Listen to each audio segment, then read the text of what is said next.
Hi everybody. Hope you're all okay. I was going to say good evening, but I don't know where in the world that you are. So hope you're all okay and well. My name's Sophie Holland Francis, and I am the Vice Principal at Houston College. I'll talk a little bit more about the college experience in a minute, but largely I am responsible for the wider student experience within Houston College, but we'll be talking about all colleges and the collegiate experience together today.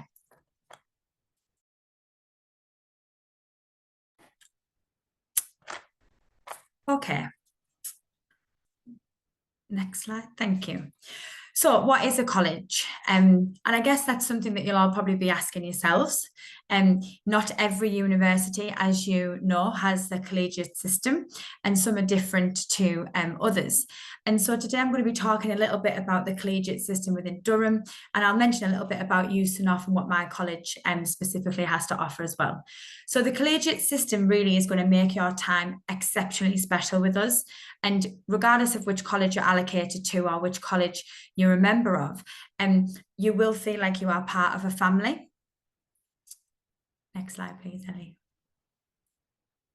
Okay, so you will become a member of a college community, and it's going to be a hub of activity from the minute that you arrive until the minute that you leave. And it's full of opportunities to socialise, engage with others whilst you're studying your postgraduate degree or your PhD programme. And what's interesting about the collegiate system at Durham is that it's not collegiate by academic department. So you will literally be in a community with lots of different students studying lots of different programs from across the world, across the globe. And that's fantastic. And the idea is that it helps you as a student to broaden your horizons and really channel into that academic study.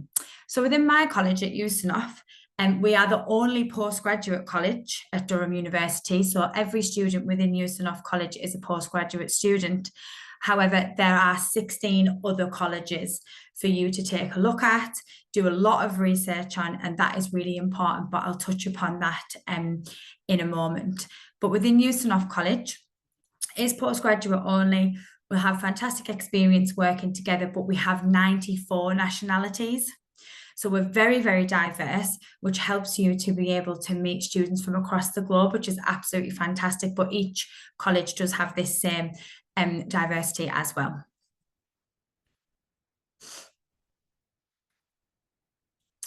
So really, it's about developing you as a person. You go to university, and obviously you're all postgraduate, so you've done your undergraduate degree. You'll come to Durham University and you are wanting to study, but you are also wanting to develop your skills. You'll have an opportunity to enhance your well-being, and there's a dedicated staff team for your guidance and support. And that may be in your academic guidance in terms of support you may need, but it may be whilst you're with us in the college as well. Each college provides facilities to support your academic learning and personal development. So within each college, out of all of the 17 colleges, every college has similar or the same facilities with the same staffing population. And this is to make sure that although you may be living in a different college, you are having the same experience, but the colleges are also very individual as well. So it might take a little bit of research, a bit of time to get your head around this. And it's really important that you do look into this element of coming to Durham University. It isn't just about the academic programme, it's also about that college experience as well. So as I've said, we have 17 different colleges. There's a couple of pictures there on the screen. There's a lot of opportunities to make incredible memories. And actually, if you have any forms of social media at all, if you follow any of our colleges or you follow the university, you will see the difference in every single college, but also the memories that students make. And when you're doing your research into which college you would like to put as a preference or which college you'd like to be a part of, really, it doesn't matter, because all of the colleges are offering the same experience and you will become part of that family. So when you're looking at the list of colleges, look on their Instagram pages, look on their social medias, and really get a feel for what the memories that the students are making, because it is a fantastic opportunity for you to be involved in. So 16 out of the 17 colleges take both undergraduate and postgraduate student members. And the 17th college, and I'm trying not to be biased, is the postgraduate only college, and that's my college. I could talk to you all day about USNOF, but we'll move on to the next slide. So every college has a student representative. So I would say across the university, we really value student voice. It's a huge part of what we do. And there's not really an element to being a Durham University student where we don't listen to the students first and foremost. So each college has a representative body of postgraduate students. Now, in all of the colleges, except mine, it's called the Middle Common Room.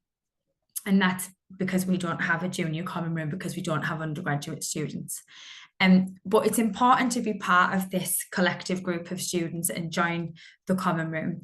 The reason for this is it'll help you to take part in any sort of elections. So if you're wanting to be really active as a student, if you're wanting to be a student leader, let's say you excel at a specific sport and you want to be the captain of the rowing team, or you want to play basketball at a high level, or you just want to play basketball as a student and you want to give it a go. It's important that you join and support your common rooms. You'll be able to engage in local, regional and global issues. Myself at USNOF, we have a program called the Global Citizenship Program, and we offer 9 students scholarships to be able to deliver research within the college while studying PhD programs. You'll be able to share your academic research, and in some cases, in some colleges, you may be able to get published for your research at an early stage. And most importantly, the Common Room will organise student-led events. So when you arrive and the atmosphere is really electric and the representatives are welcoming you and showing you to your rooms, those are all members of your Common Room. So it's important to support those students, because those are the ones who will be planning your activities during your welcome week, and they're moving forward throughout the course of the year as well. So just a quick overview, really, and there's this little handy diagram here. So as you can see, it goes full circle, and actually more often than not, when you speak to alumni, the first question really is not what subject did you study? It's always which college were you part of once you leave the university, and that's really important. So you can see it's a community that you will belong to whilst you are in Durham with us, but also once you leave. And the university has thousands of alumni, but each college alumni always stay in close contact with each other, and they'll always keep up to date with each other. So you can join societies, students, groups and sports. So it may be football, basketball, women's football, lacrosse. There's just a couple of examples of some sports. Or your societies may be movie society, allotment society, all of these kinds of exciting opportunities for you to be involved in. And you don't need to take a lead with everything.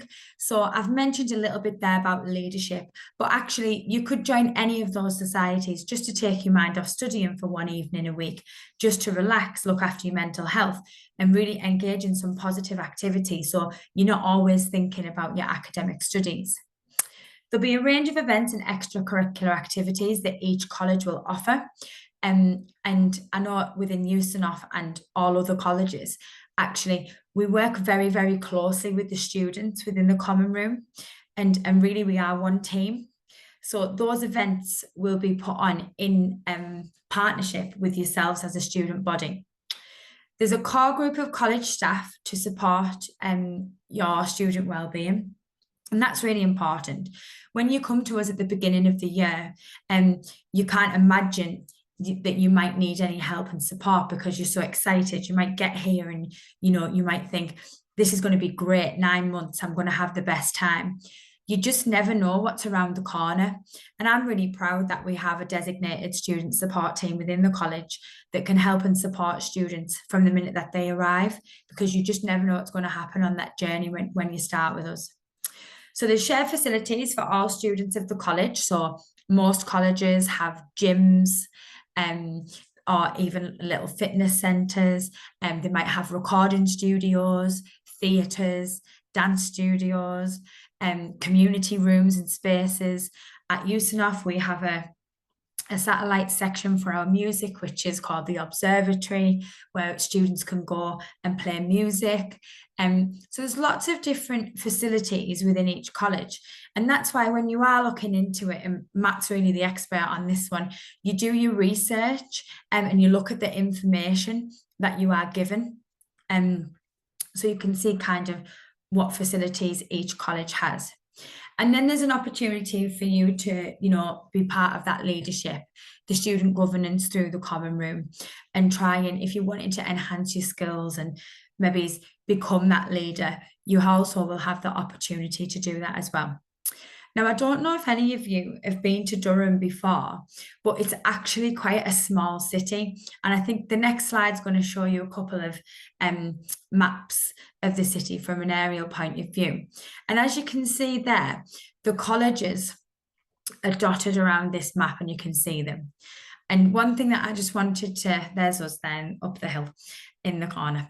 And one thing I just wanted to mention really was that regardless of where you're studying, regardless of your academic department, Durham is a walk-in city.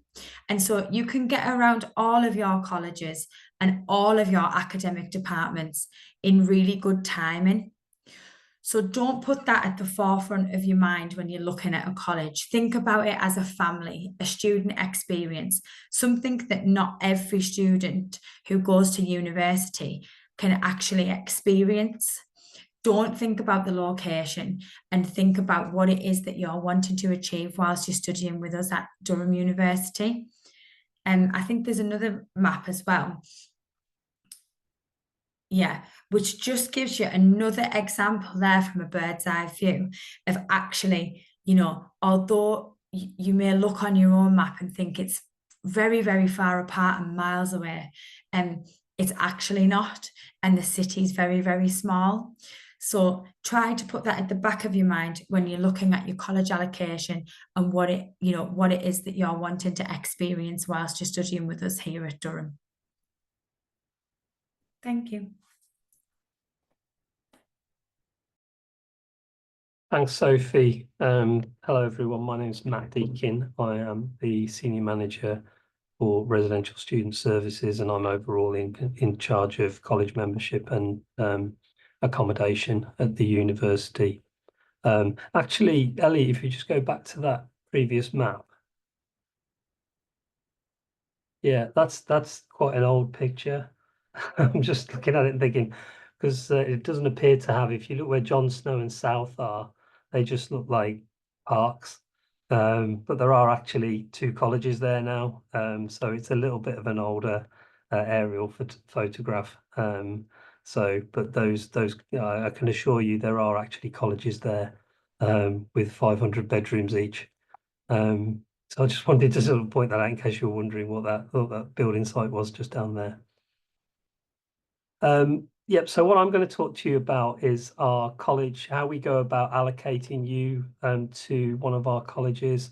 As Sophie's already said, there are 17 of them, and you do get an input into which college that you get allocated to.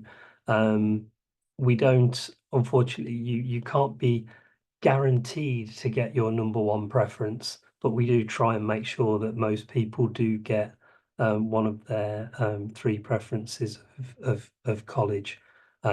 Obviously, some colleges are more popular with our applicants and offer holders than others, and it's a process that I'll take you through in terms of how we go about distributing offer holders to those colleges. So we have an open, fair, and transparent process. We do publish the information, how we go about doing the allocations online. So if you're interested, you can look on our website and go into detail about how the allocation process actually works. It's an automated process, and we have a quota of students for each college. So we don't sort of put if it's not sort of like a system where, you know, the popular college will just get every applicant that comes through, and then we have, you know, some colleges with many fewer. We'll have a quota for each college, but we do attempt to allocate you to a ranked college preference. And it's important to point out that the way in which we do these allocations and later the accommodation is two separate things. So your college membership is the one that we do first. We will allocate you to a college. And this is because postgraduates, not all of the postgraduates that we accept want to live in our accommodation, but all the postgraduates that we accept get a college membership allocation and will be a member of our college for the time that they're at Durham, and also beyond as well. Lots of our alumni, you know, bump into each other and find out they were at Durham, and they'll ask which college you were at and so on. So if we can have the next slide. So all of this, the 2025 entry, our allocation process will start next year. And in order to be eligible for allocation, you need to have accepted your offer to study here. So first of all, you need to be made an offer to study at Durham, and then you need to have accepted it. And at that point, we will then write to you and invite you to submit a college membership application. So this will happen in 2025. And you'll be able to rank 3 preferences of college in order. So you can put them first, second, and third, the 3 colleges that you would like to be get membership of, and we will endeavour to allocate you to one of those. You have got the chance to change your mind. There will be a date in which we do the college allocation process. We run the allocation process. It'll be a little bit later on in the year, but we're talking about sort of springtime, that sort of thing. All these dates, I'm being a little bit vague about the dates at the moment because we haven't set them in stone for 2025 yet, but as soon as we do, we will publish all of this information on our webpage. So please do keep an eye on our web pages, because we'll update things as we go through the year. So the allocation, when the allocation process commences, as we've already said, there's an automated process that goes through, takes everybody who has submitted their preferences and their membership preferences, and also all those who haven't submitted a preference. And there's an algorithm that runs to see where people get allocated to, and that will sort of have in there the quotas for the particular colleges. And everybody who's in that pool will then be allocated across the colleges according to the parameters of the algorithm. And we'll endeavour to put you in one of your top 3 colleges. Obviously, we try and put you in your top college, but you know, if 70% of the people have put one particular college in one year, then we can't do that. We have to then move you on to your second preference or third preference. If we can't put you in any one of those 3 preference colleges, we will automatically allocate you to a college with space. But hopefully you'll get one of your top 3 preferences. So it is important to submit your preferences, and we'll do those ones first. And then the people who haven't submitted a preference will go where there's space left. And then what we'll do is we will confirm that allocation to you by writing to you and say your college is now confirmed as X college. So when we do that, look out for emails, and always make sure that your email that we have on record for you is accurate and up to date. We do sometimes get people who give us an email address at the initial application and then change it through the process, but don't tell us. So we end up emailing the wrong address, and then people say, "Oh, I didn't get any emails from you." It's like, well, yes, we need the up-to-date email. So at that point, then, once we've allocated college membership, your allocated college will contact you with more information about their college and the membership. And the important thing as well is that we don't change colleges at this point. We don't, we won't change your college membership. We often get requests to do that, but once we've done the allocation, we don't change a membership of a college because you wanted to go to a different one. Unfortunately, that's just the way it is. We have to take everybody into account and be fair, open, and transparent with everybody. And we will continue to allocate people throughout the summer as people are being made offers and accepting offers. We'll continue to allocate them membership of a college. So we'll go and move on to accommodation now, and somewhere around about 40% of our postgraduate students choose to live in our accommodation. The accommodation is across all 17 of the colleges, and it varies, but they are all single study bedrooms. There aren't any postgraduate rooms that are twin rooms that you have to share with others. You will get your own bedroom. There are a small number of rooms that we have at Eustonhof in Keenan House, one of the buildings where there are two people sharing a two-bedroom flat, but each of those individuals, so you'll be sharing the kitchen and the living space and the bathroom, but you'll have your own individual bedroom within those. So they all have single study bedrooms. Different colleges have different facilities within the rooms. Some of our colleges offer a catered experience during the undergraduate term time. So that's around about 30 to 32 weeks of catering. And when we say catering, we mean catering. You get breakfast, lunch, and dinner provided throughout that time. So it's 3 meals a day, 7 days a week. Some of the colleges, that's what they offer. But the majority of postgraduate accommodation is self-catered, which will either be in a studio accommodation or will be in a cluster flat arrangement for en suites. And they're usually similar to other universities. They'll be about between sort of 6 and up to 12 students sharing one particular flat. You'll have your own individual room, and then there'll be a shared kitchen, which will be associated with that particular flat. It depends. The facilities are provided according to. So if you've got 6 of you, there'll be fewer facilities within that kitchen than there are, but it'll be adequate. If you've got 12 people sharing, there'll be more. There'll be more ovens, more hobs, more sort of workspace, that sort of thing. So we have sort of more facilities within those areas. And as I've said, there are standard rooms where you have shared private bathrooms, en suites where the bathroom is within the room itself, and then studios where there's a bathroom and food preparation, kitchen facilities, and oven within that particular room. So in order to apply for our accommodation, what you need to have done is to have accepted your academic offer to Durham and completed the college membership application. Now, at that point, we will ask you, are you interested in living in university accommodation? And if you are, then you can always withdraw later, but if you are interested, then you should put yes on that form. And you would then be sent a college accommodation application form afterwards, which is separate to your membership application. And you will be asked for your facilities preference. So it will ask you if you would prefer a standard room, which tend to be cheaper, whether you want an ensuite room or a studio room. And then we will also ask you whether you prefer catered or self-catered accommodation.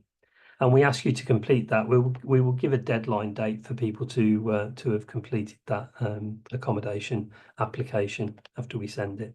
And we do send reminders out as well.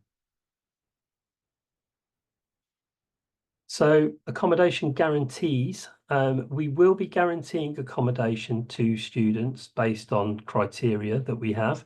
I haven't in previous years we've guaranteed accommodation to international students, and last year we guaranteed it to international students and also former Durham students who'd been as an undergraduate at the university. So the actual criteria for the guarantee hasn't 100% been set yet, and it will be set next month. But I would expect it to be similar either, and I don't expect it to sort of like be restricted. So it definitely will include international students, and you would also need to be a full-time applicant commencing your studies in September 2025, and you will be living in college accommodation for that full academic year, so not part year transfer or anything. We will have that information updated for you on the web page as well. So as I say, watch out for the web page, but I'm pretty sure it's going to be similar to last year in the sense that we'll be guaranteeing accommodation to international students. Now there will be a deadline for that, a deadline to apply to meet the guarantee. So it's not just you will definitely get accommodation. There are some steps that you need to take. So it's very important to read carefully what we send you at the various different times.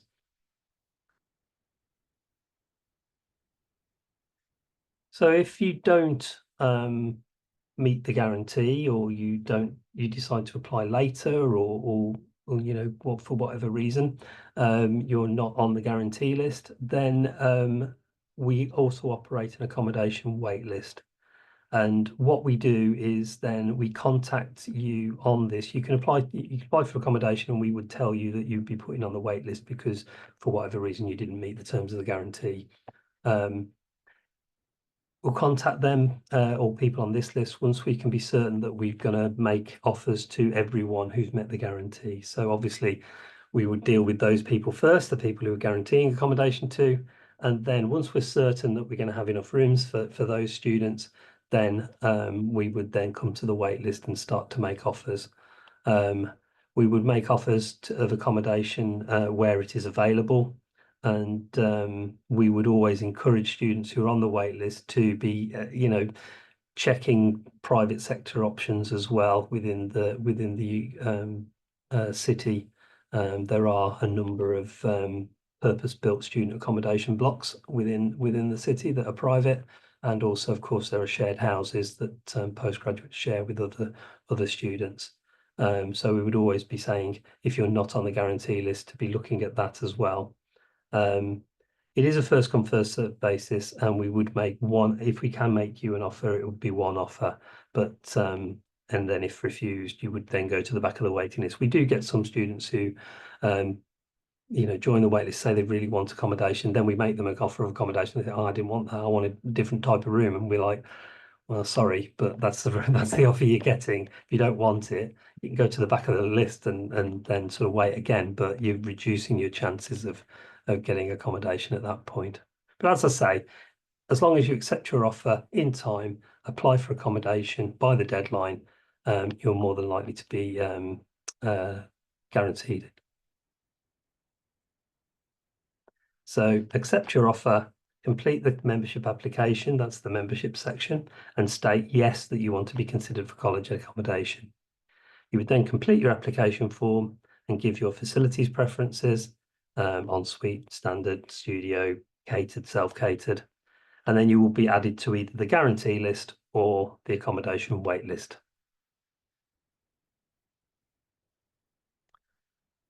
We are, as I already said, we will offer the accommodation first to those who met the guarantee. It says a 1 week deadline whether to accept accommodation offer. That's what we have at start. We do reduce that deadline as we get closer to the start of the academic year. So if it's a late offer, say for example, we're getting into sort of like September, and you're you know, being made an offer, we will have reduced it down from a week at that point. We do sort of come down to sort of like about 48 hours at some points, because we've got a turnover and we need to try and fill those rooms in time. But yeah, for the most part, you'll get a week to confirm whether you want to accept our offer or not. You will only get one offer as part of the guarantee from the university. And if you don't want it, if you refuse it, if you decline it, then you must then go and look for accommodation in the private sector, because we wouldn't be guaranteeing to make you another offer. You can, of course, join the wait list, but there's no guarantee you would get a different offer at that point.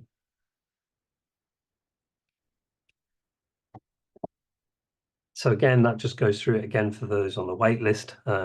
Second, we'd offer on a first come first served basis, and we'd offer accommodation where we have availability only.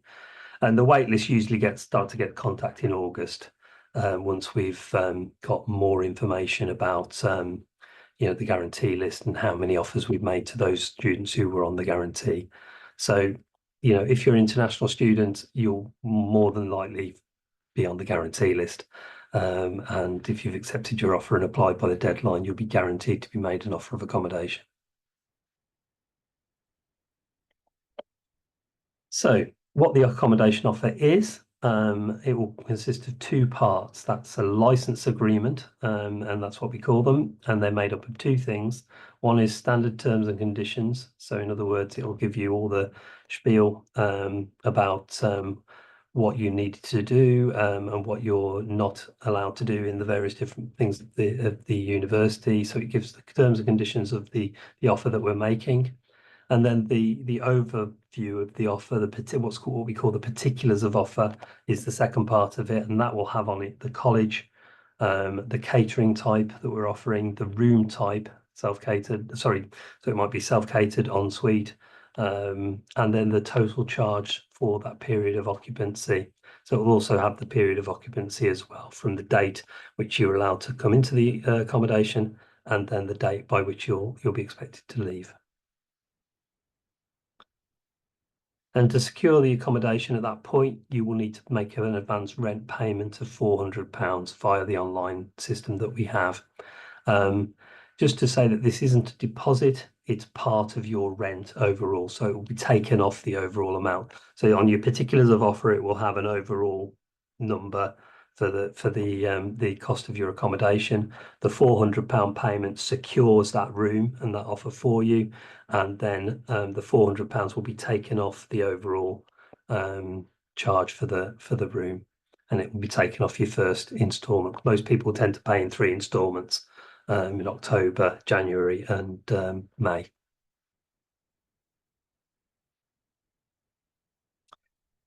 So that's it as a whistle-stop tour of the both the membership and accommodation. So if you only remember one thing from this presentation, is that we have a membership application first, and we'll run an allocation process that will give you a college.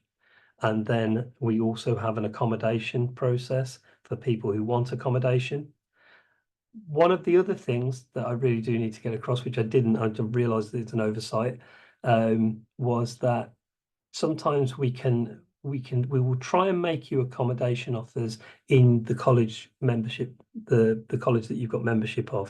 So you'll be allocated to a college, and we will try and make you an offer of accommodation within that college. If we can't, we will make you an accommodation offer potentially in a different college. And if you accept that accommodation offer, your membership will be transferred to that different college. So, for example, if you asked for a studio room in Grey College, we did have some studios for Grey this year, but normally we wouldn't have any studio rooms in Grey. So we would potentially make you an offer of an ensuite room in Grey. But if you then wanted a studio room, you may also get offered a studio room in a different college. And if you were offered a studio room and you accepted it in a different college, you would then be transferred, your membership would be transferred to that different college.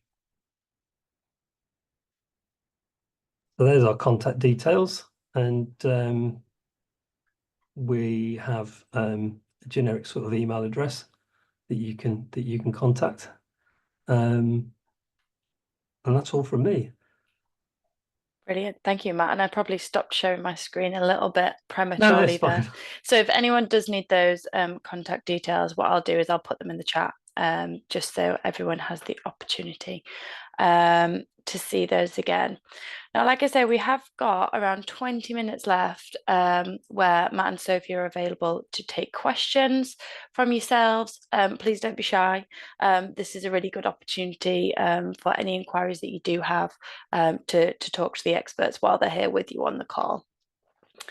Okay, we've had one question that's just come in.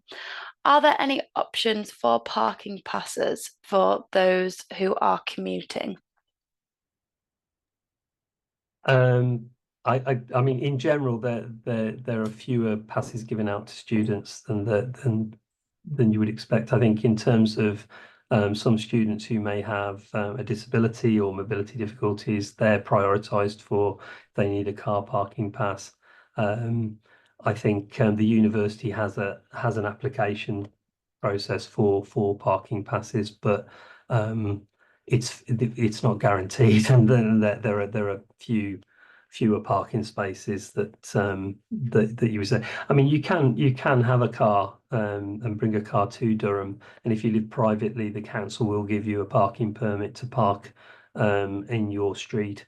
And there's sort of on-street payable parking near the university and so on. No, you can apply for a parking permit, but it's not a guarantee. Fabulous, thank you for that, Matt.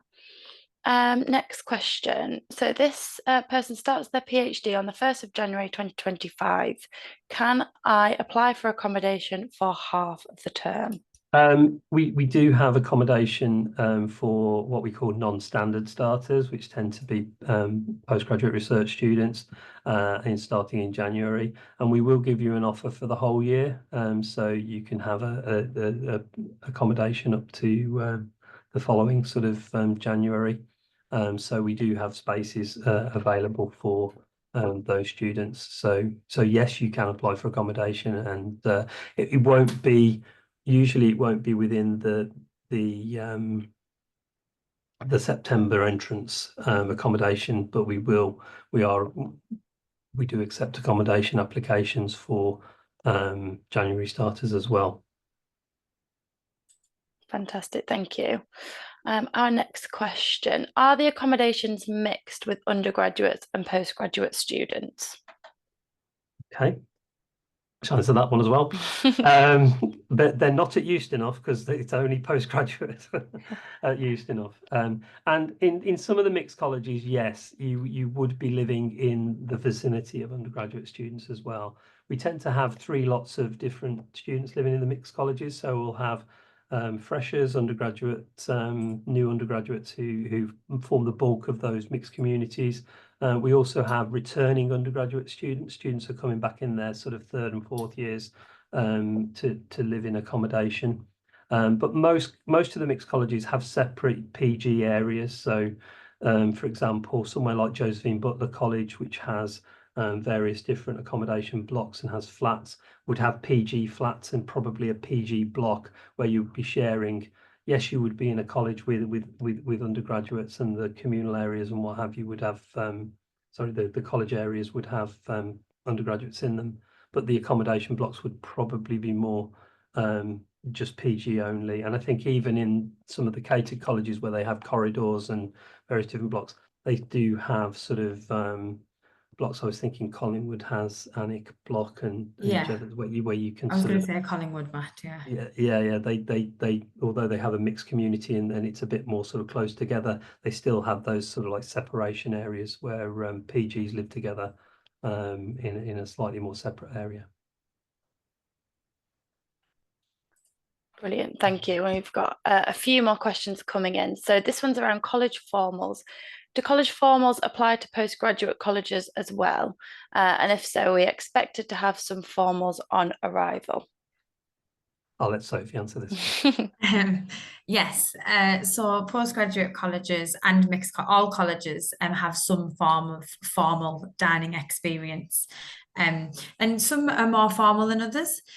So in some of the colleges, there will be gowned formals. So for example, in a college like Hatfield Jon Snow, I think, is also gowned. You'd be required to wear a gown for a formal. Within USANOF, we have formals, and we have a welcome formal. We're preparing for our Diwali formal. And we also have formals in the Durham Cathedral. We're the only college to have formals in the cathedral. I just thought I'd get that in there while I can. But yeah, so you will be invited to all of these formals, but again, they're largely run by the common rooms. So it's important to be a member of the common room and be part of the community, because you have access to all of those kind of early bird tickets and all of that kind of stuff. I would say at USANOF, we have less formals than an undergraduate college. And that's purely because of the different pressures in a postgraduate only college. So lots of our students come to us, have families, and they're studying for a long time, or they're studying for a very short time for the masters. So we have less, but every college will offer some form of experience. Some colleges have fancy dress formals, some have black tie dinners. Honestly, it is each to their own, but it's a fantastic experience, and all of them will have welcome formals. Yeah, I've been to a Burns night, USANOF formal, Yeah. which is very good. Yeah, so yeah, these have themed formals and various different sort of opportunities across the colleges. And like Sophie says, some of them have more than others. But you can find that out from the college information and what they do. And you don't have to go to them as well. You know, it's entirely up to you. You're not forced and pressed forgot to to go say that, into Matt. go to formals. Yeah, if you don't want to, you don't have to. Yeah. But they're really great occasions and a good occasion, particularly in self-catered colleges as well, where Yeah. you can sort of like come together as a group and dine together. It's really good. I always say you should try it once, Yeah. just to see what it's like, have the experience. It's not for everyone either. Brilliant. We can move on to answering that one about housing for students with spouses and children. Perfect. Thanks, Matt. Yeah, we do have some accommodation for. We don't have very much, but we do have a site at Dryburn, which is near the university. It's kind of near the hospital. There's no link there. It's just where it actually is. It was there. Yeah, so we've got some flats that are available in a place called Keenan House, and they're a mixture of 1 bedroom, 2 bedroomed, and 3 bedroomed flats. I think we've got 16 1 beds, 8 3 beds, and I always forget how many 2 beds we've got, but it's a mix. And yes, if you have if you're coming as a couple, or if you and also couples, I think you've got some accommodation there, haven't you, Sophie, at Neville and Sheraton? We have couples accommodation as well. Yeah, so there's couples accommodation, but there's also the family accommodation at Keenan too. Brilliant. Thank you, Matt, for that. Next question. Is there a college that you particularly recommend for PhD students? Does USANOF offer opportunities for postgrad students unlike other colleges? I mean, you want me to answer that, Matt? Yeah, you can answer that certainly. I mean, I would start by saying no, there isn't a particular college for PhD students, and all our colleges are led by usually a senior sort of academic or leader within the university who may have a particular academic area that they're interested in, and the other members of staff within the colleges also. And I think all our colleges have openings for PhD students. We wouldn't recommend one particular college, but I'll let you talk about the USANOF. No, I won't answer. I was just going to say, actually, I'm being very serious. The whole point of the collegiate system at Durham is that all members of the university come together. So it's PhD, it's master's students, it's undergraduate students in some cases, and actually there isn't a college that's just for the PhD students, because that kind of defeats the object of the system. the whole point is that everyone's learning from each other, and that you're working together as a team almost whilst you're studying. And a lot of undergraduate students get a lot from PhD students being in the college community. Matt's exactly correct. Like, my head of college is a climatologist, and his academic department and specific area of interest is heat waves, and he's 50% in the college and 50% in the department. So most of the college heads are academically excellent, at top of their field, world class in their subjects. So regardless of which college you go to, you will always get that different level of academic experience. In terms of opportunities, I would say within USNOF, it's just a little bit different. And the only difference really is that because we're all postgraduate, the students that we have either have a short amount of time to do their postgraduate masters, or they have a long amount of time with the PhD. And so therefore the kinds of events and activities that will run will be largely around that: academic seminars, there'll be pub quizzes and bar nights, but we don't do as much of that as the undergraduate community. And that's purely because our students don't have that time in the first year to really focus on that social part. They're focusing on getting their completion or starting that postgraduate research. So there isn't a specific college. We're just a tiny little bit different. But actually, this year, our common rooms are working together and more closer than ever, to try and bring the postgraduate community from all colleges together to have that central hive of activity. So any college you go to, you'll have a great time. And I really would just like to say, whilst I've got the floor bit, that regardless of where you will go, you will have the best time in any college. And just don't think about the things that the location, the room necessary, where you're going to, if you don't have to think of those things, just go with it, because it's such an experience. So going on from there, I think there's one is, how do you become a member of a common room? You will be invited by yeah, you can't miss it. you won't be forgotten. You will be invited to be a member of the common room. And as Sophie said, you used enough as a graduate common room at GCR. Most colleges have MCRs. I think Hillbead have what's called a student representative council, which is a mixture of undergraduates and postgraduates. And I'm not sure whether Aidan's has got an MCR. I think they all become members of the SCR, the senior common room. Yeah, but yeah, so there's a mix. And but again, that plays into the fact that it's sort of like a multi-generational sort of, not multi-generational, just multi-level study, Yeah. and intermingling that makes the colleges what they are. I don't know who asked that question about the common room, but I would love to see you in Welcome Week when they're saying, sign up here to be in the common room, because you honestly won't miss it. Yes. Choosing a college, would you advise picking a college that is near the department? Would you be working in, or because it's a small city, it doesn't matter? Yes, I would say the latter. You don't need to be near the department, unless you have sort of, sometimes we get students who have mobility difficulties, or they want to. It might be a reason why you choose a college if you're, thinking, okay, right, I'm going to be in the English department.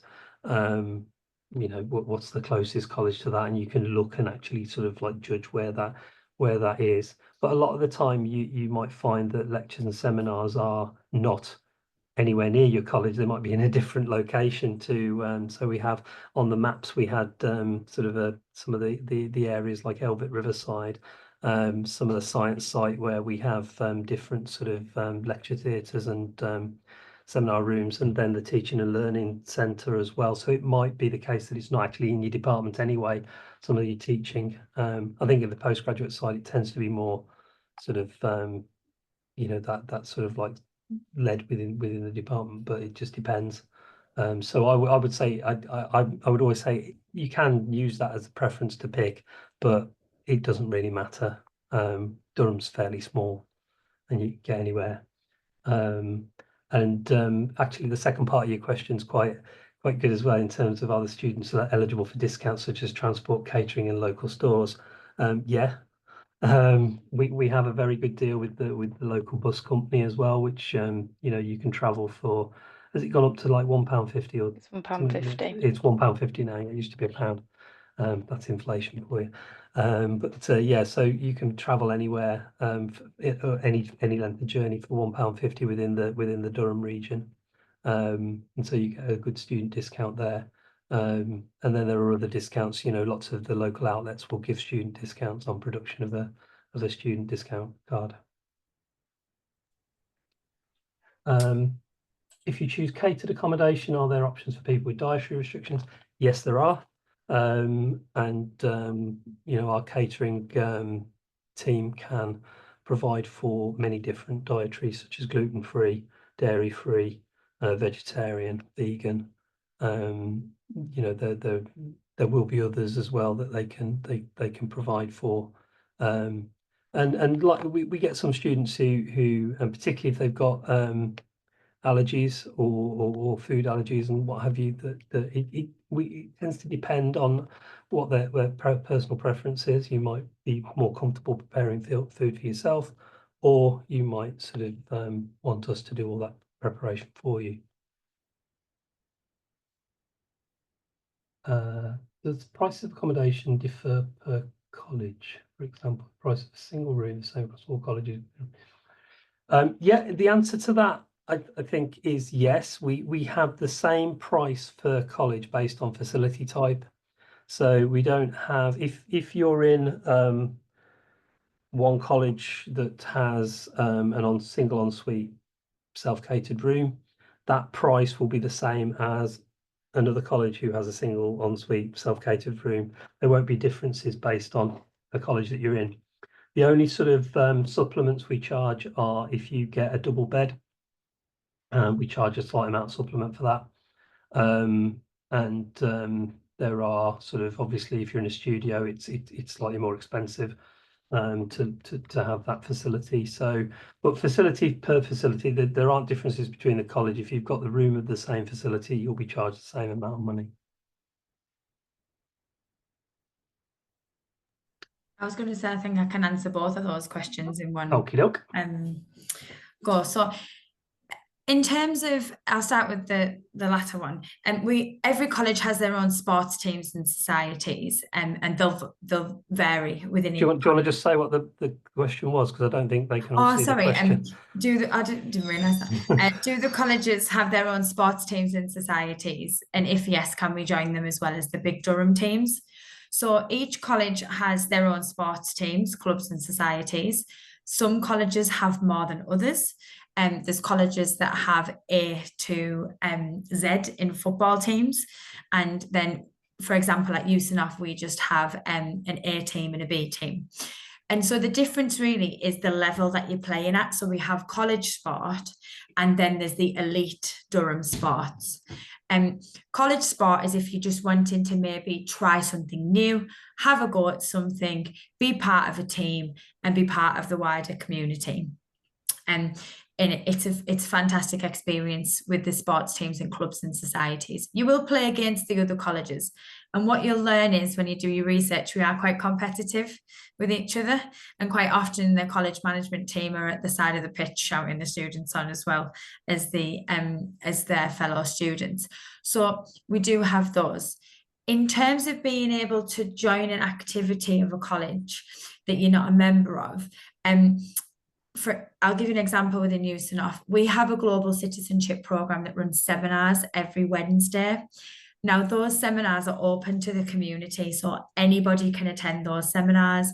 Other students can attend from different colleges, come and watch the seminar and have a bite to eat and enjoy the atmosphere.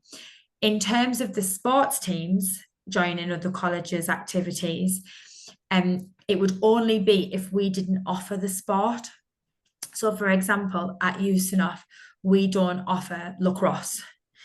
But if we had a student who wanted to play lacrosse at a college level and who could play, they could ask another college's team to join in. But traditionally speaking, that doesn't really happen. You don't join in the sports teams. It's more kind of the seminars and activities that you would join in. We've had students because some of our colleges have choirs or sort of musical sort of areas, and we've had sort of students from other colleges joining the choir of another college as well. And so that sort of like little bit does happen in certain areas, but as Sophie says, not usually on the sports side. I genuinely don't know the answer to do most colleges have girls netball? I would imagine they do. Yeah, I would say most do. It's We quite don't, a popular sport. Yeah, they do. Colleges have, like, for example, we have an ultimate frisbee team, right? Like, so you just never know what sports are going to be that colleges are going to have. But as I said, I said that about the Instagrams. Follow the social medias of the colleges because you'll get a real taste of what they're doing. Is it right, Sophie and Matt, that if there's not a society that's set up, but someone has a keen interest in, something, that actually we can support them to kind of start something? Is that something that goes on within the colleges? Yeah, They can always. Yeah. Sorry, go on, Sophie. I was just going to say, we've had an example of that this year. So we've got a keen photographer this year, but we don't actually have a photography society or anything targeted towards photography. So the student wants to set a small informal society up and take photographs of Durham. He pictured the Northern Lights and these kinds of things over the last couple of weeks. And so we're supporting him to set that up. And he's already got 10 members. So the common room is what we've spoke about tonight. Yeah. They will support anything up and coming. I mean, there's Harry Potter Society, Chocolate Society. I mean, could go on forever. Yeah, there are societies for everything you could think of and more probably. But definitely, yes. I mean, one of the key strengths of our collegiate student experience is that if there isn't something that currently offered by a particular college, you can set it up yourself and you can get support to run that. And you never know, it might become a sort of like a standing fixture forevermore. No, that's brilliant. Thank you. We've had one question come in that I think we'll finish on, and then we'll just start to wrap up the session. So it's around, does different colleges offer different funding? If so, are they competitive? I think you may have touched upon this actually slightly earlier. Yeah. Okay. I mean, in terms of price, I mean, if you're talking about different funding, providing funds to the student, then that's usually under, there will be some college scholarships that Sophie could talk about in terms of what's on offer from particular colleges, and our wider university scholarships team and funding team would have details of the the scholarships that are on offer. If you're talking about pricing, I've already talked about pricing, but I didn't want to sort of preempt the question. If you're talking scholarship wise, every college is exceptionally individual. So we have 9 stipends that we offer students, ranging between £3,000 and £4,000 each. And those are for scholarly activity and to feed into the GCP. They just said it is scholarships in the chat. Yeah, and yes, they are competitive. So I have 9 stipends this year, and we had 79 applications. So they're quite competitive.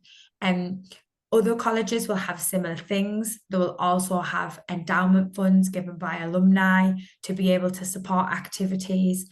Within USANOF, we have very specific endowments, so specific it even goes down to the subject that students are researching. So it is something very bespoke, and I can only obviously talk about what I know USANOF offers, because it is that bespoke.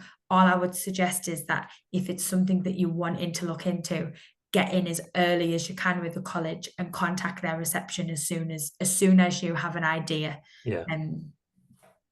Because they all do have college scholarships, but as Sophie said, they can be quite specific for various different reasons. Brilliant. Thank you both for that.